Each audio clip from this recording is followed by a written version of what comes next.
Hello friends, कैसे हैं आप सब लोग। उम्मीद करता हूँ सभी लोग अच्छे होंगे। तो आइए हम अपना अगला टॉपिक शुरू करते हैं। शिक्षण कौशल। शिक्षण कौशल में हम वन लाइनर क्वेश्चन पढ़ेंगे। ठीक है, तो शुरू करते हैं।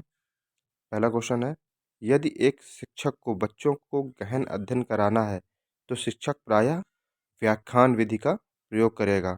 तो क्वेश्चन किस तरीके से आएगा पेपर में। क्वेश्चन आएगा, यदि कोई शिक्षक बच्चों को गहन अध्ययन कराना चाहता है तो वो कौन सी विधि का प्रयोग करेगा। तो आंसर हो जाएगा इसका व्याख्यान विधि।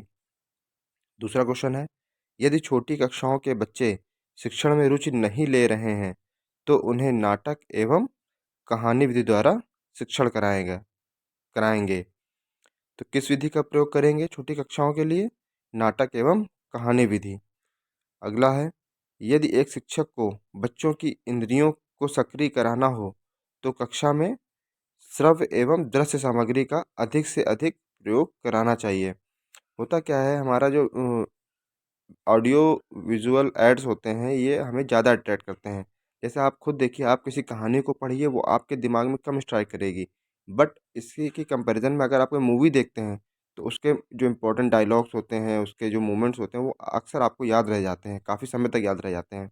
इसीलिए ऑडियो विजुअल एड्स ज़्यादा इफेक्टिव होते हैं किसी भी चीज़ के, किसी भी सब्जेक्ट की लर्निंग के लिए, किसी भी बच्चे को सिखाने के लिए। अगला है, व्यक्तिगत अध्ययन के लिए सर्वाधिक उपयुक्त विधि केस स्टडी मेथड होती है। कौन सी होती है। पर्सन किसी भी व्यक्तिगत अध्ययन के लिए कौन सी विधि इंपॉर्टेंट होती है। Case study method. Next question है, जिस समय बच्चे कक्षा में अपनी जिज्ञासा प्रस्तुत करें शिक्षक को उसी समय बच्चे की जिज्ञासा को शांत कर देना चाहिए। मतलब कोई बच्चा किसी भी क्वेश्चन को लेकर आपके सामने प्रस्तुत होता है, अपनी जिज्ञासा प्रस्तुत करता है कि सर ये क्वेश्चन कैसे होगा, तो आपको तुरंत ही उस क्वेश्चन को वहाँ पर सॉल्व करना है। ये अच्छे टीचर के लक्षण हैं। शिक्षण का सत्तावादी स्तर क्या कहलाता है। शिक्षक केंद्री।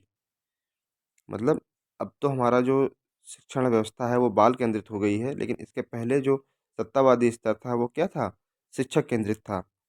अगला क्वेश्चन है, एक शिक्षक को बच्चों की सामाजिक, आर्थिक, धार्मिक आदि अवस्थाओं को ध्यान में रखे बगैर शिक्षण करवाना चाहिए।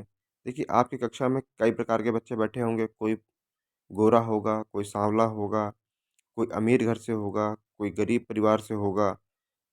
ठीक है, तो इस तरीके की जो बच्चों में भिन्नताएं हैं इसको आपको ध्यान नहीं देना है। इसको ध्यान से किनारे करते हुए आपको अपना शिक्षण अच्छे से अच्छे पूरा करना है। ठीक है।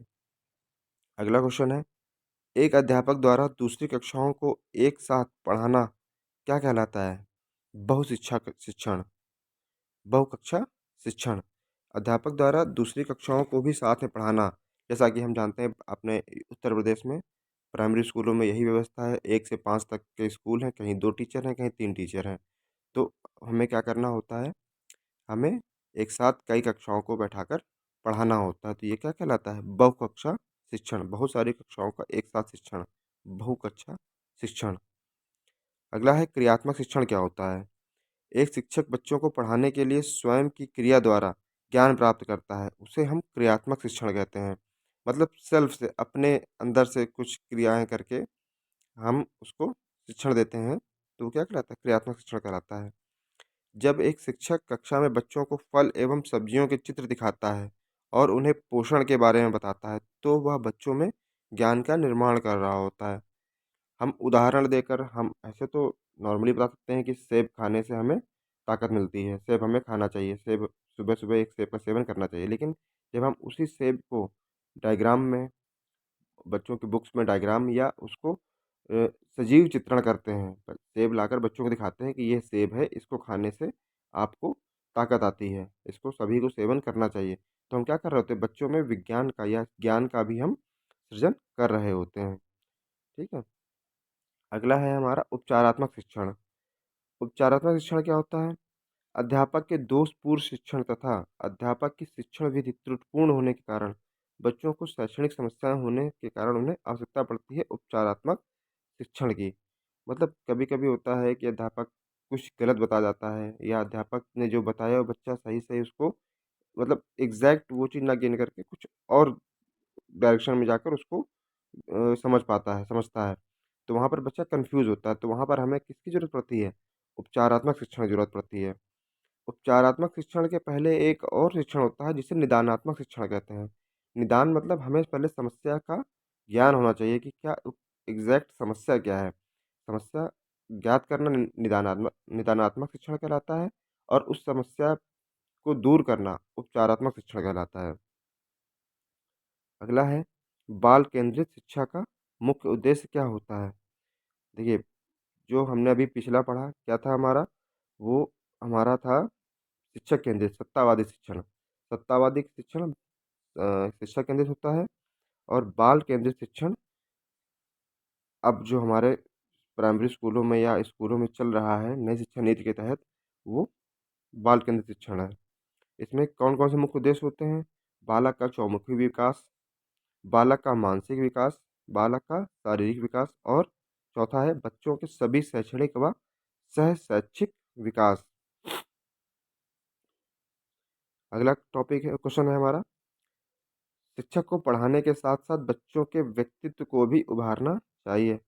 हमारा प्राइमरी में हमारा सिर्फ उद्देश्य पढ़ाना और सिलेबस खत्म करना नहीं होना चाहिए। हमें बच्चों के अंदर उनके स्पेशल गुणों को भी बूस्ट करना है, उनके अंदर की प्रतिभाओं को निखारना है, उनके सामाजिक स्तर को भी उठाना है।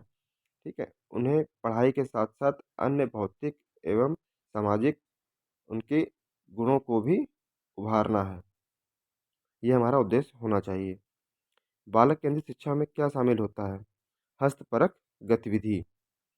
एनसीएफ 2005 के अनुसार एक शिक्षक की भूमिका बच्चों के लिए कौन-कौन सी है शिक्षक की भूमिका?